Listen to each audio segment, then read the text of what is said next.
Hey everybody, I'm going to play Pachelbel's Canon from the Faber 3B lesson book.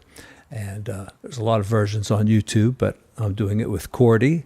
And I want you to learn how to read music. If you can't read music, I've put the music up above, and then I'm going to use Cordy. So the keys will light up so you can see what I'm doing.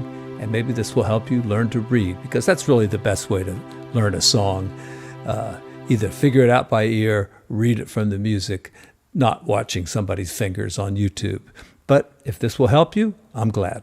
Also, I'm going to play this without pedal, because with pedal, it's holding down notes that I'm not actually playing at the moment. So I'm going to do it without pedal. It won't sound that great, but that's the way it goes. And here we are.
Now the sheet music is down in the description. All you have to do is click on the link. It'll pop up on your screen, and you should be able to print it out or download it with no problem. Thanks, everyone.